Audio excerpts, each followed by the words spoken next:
Bapak, Ibu, dan saudara-saudari yang terkasih dalam Tuhan. Kita sudah berada pada minggu kedua masa Prapaskah. Dan tentu saja di komunitas-komunitas kita juga di Rukun misalnya sudah berjalan pendalaman APP. Nah, Bapak, Ibu, dan saudara terkasih, lewat bacaan-bacaan hari ini kita diajak untuk mendengarkan Tuhan. Mendengarkan Tuhan. Mendengarkan Tuhan tidak cukup dengan telinga kita, tetapi penting mendengarkan Tuhan dengan hati kita. Mungkin banyak orang sering mendengarkan Tuhan dengan telinga, tetapi tidak sampai mendengarkan Tuhan di dalam hatinya. Mendengarkan Tuhan dengan hati, seperti Abraham dalam bacaan pertama, akan mengantar dia untuk mengikuti kehendak Tuhan menuju ke tempat yang ditunjukkan oleh Tuhan sendiri. Dan itu dilaksanakan oleh Abraham. Dan pendengaran Abraham ini yang kemudian mau melaksanakan apa yang disampaikan oleh Tuhan kepadanya, ternyata mendatangkan rahmat dan berkat untuk orang lain, untuk sesama, untuk dunia ini. Bapak, Ibu, dan saudara terkasih, perlu kita melihat sejenak kehidupan kita dalam rangka mendengarkan Tuhan, melaksanakan, mengalami kehidupan kita dalam rangka hidup beriman kita kepada Tuhan. Ini poin penting. Tuhan kadang-kadang kita pikirkan sebagai Tuhan yang sulit untuk kita temui. Sebagai Tuhan yang membutuhkan banyak kegiatan, banyak masalah supaya kita bisa bertemu, berjumpa dengan Tuhan. Mari camkan poin ini. Tuhan itu sederhana. Maka temuilah Tuhan di dalam kesederhanaan hati kita, kesederhanaan pikiran kita, kesederhanaan sikap kita. Disitulah kita berjumpa dengan Tuhan. Abraham tadi dengan sederhana setelah mendengarkan panggilan Tuhan, lalu kemudian kesederhanaan ini dipercayakan kembali kepada Allah, lalu dia pergi. Dan kesederhanaan hati Abraham dalam mendengar panggilan Tuhan ini dijawab terus-menerus oleh Tuhan di dalam kehidupannya. Bapak, Ibu, dan saudara terkasih, mengapa dunia ini menjadi dunia yang semakin rumit dalam arti dalam relasinya dengan Allah, dan itu mengakibatkan juga semakin rumit relasinya dengan manusia, justru karena tidak sampai pada kesadaran akan Allah yang sederhana itu. Allah itu adalah Allah yang sederhana dan ditemukan di dalam kesederhanaan hati kita, kesederhanaan diri kita, kesederhanaan pikiran kita.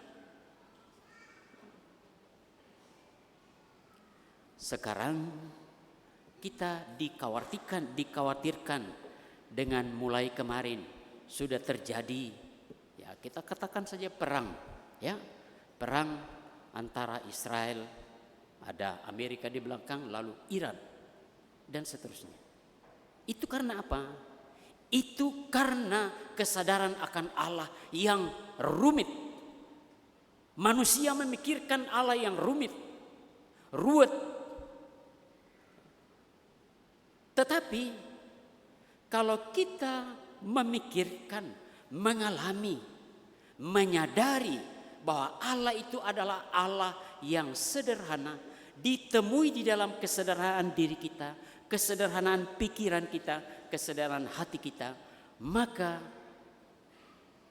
kekuatan kesederhanaan ini akan mengantar kita dan manusia kepada kesadaran akan Allah yang sederhana. Dia hanya mau bahwa kita semua saling mencintai, saling mendukung, saling memahami, saling memberkati satu dengan yang lain.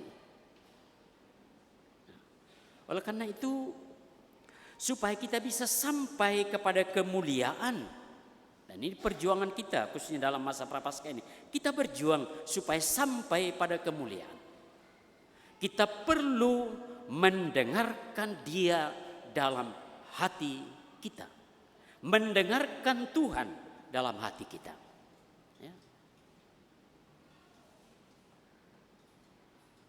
Dan dengan mendengarkan Tuhan dalam hati kita, maka Dia sendiri yang akan mengantar kita kepada kemuliaan itu. Ya. Dalam bacaan Injil, Petrus kemudian memang pikiran manusiawi masuk dalam kerumitan juga. Dia mengusulkan, karena senang melihat itu, mengusulkan mau mendirikan 3 kemah. Itu contoh kerumitan, keruwetan pikiran manusia. Yesus mengatakan kita perlu turun. Tidak usah sibuk membuat 3 kemah. Kita turun. Bahkan Yesus mengatakan supaya jangan menyampaikan hal ini. Ya. Lihatlah, kita diajak oleh Yesus untuk turun dari kerumitan pikiran kita. Atau boleh dikatakan turun dari kesibukan pikiran kita, supaya kita sungguh berjumpa dengan Yesus di dalam kesederhanaan hati kita, di dalam kesederhanaan pikiran kita, supaya kita bisa mengikuti apa sebenarnya yang dikehendaki oleh Tuhan, yang dikehendaki oleh Yesus dalam kehidupan kita. Oleh karena itu, Bapak, Ibu, dan saudara terkasih, ini berulang kali saya sampaikan, gunakan dengan baik kesempatan awal misa, awal ibadat, di mana kita masuk dalam suasana hening, masuk dalam kesederhanaan hati pikiran kita. Mari kita hening sejenak dan kita siapkan hati kita. Itu berarti kita diajak untuk meninggalkan kesibukan kita, lalu masuk dalam kesadaran hati kita untuk berjumpa dengan Tuhan, mendengarkan panggilan sapaan Tuhan di dalam kehidupan kita. Pernah saya berjumpa dengan seorang yang sudah beberapa kali berziarah ke tanah suci, ya. Tanah suci untuk kita maksudnya ke Vatikan, ke Lourdes, ke Fatima, dan tempat-tempat ziarah. Lalu dia mengatakan, saya sudah berapa kali berziarah, Pastor, tapi rasanya saya pulang, kemudian seperti biasa ya. Lalu saya mengatakan, kalau kamu pergi ziarah, lalu pikiran kamu bagaimana? Lama baru dijawab, iya, memikirkan perjalanan, memikirkan makanan, memikirkan shopping-shopping, dan macam-macam. Jadi itu semua adalah kesibukan pikiran dalam berziarah. Lalu saya mengatakan, saat-saat mana kamu sungguh memikirkan Tuhan? Lalu kemudian sedikit terhentak. Baik, Pastor, saya akan pergi berziarah lagi dan lebih memikirkan Tuhan. Saya masih masuk. Jangan memikirkan Tuhan sebatas mendengarkan, tetapi masukkan ke dalam hati, dengarkan dalam hati. Di sana hati yang sederhana, hati yang terbuka, di sana Tuhan menyapa kita. Oleh karena itu Bapak, Ibu, dan saudara terkasih, mari di tengah-tengah kehidupan kita, di tengah-tengah keluarga, khususnya keluarga-keluarga kita, mari kita mengajak anggota keluarga, anak-anak kita untuk di dalam kesadaran hati berjumpa dengan Tuhan. Ya, berjumpa dengan Tuhan. Mengajak mereka untuk meninggalkan berbagai kesibukan dan seterusnya, supaya masuk dalam kesederhanaan hati untuk mengalami kehadiran Tuhan, sapaan Tuhan. Dan dengan keterbukaan, kesederhanaan hati mengalami kehadiran Tuhan, di sana pun kita menyadari, mengalami bahwa kita diutus oleh Tuhan untuk mengantar Allah yang sederhana ini kepada sesama dan kepada dunia ini. Semoga demikian. Amin.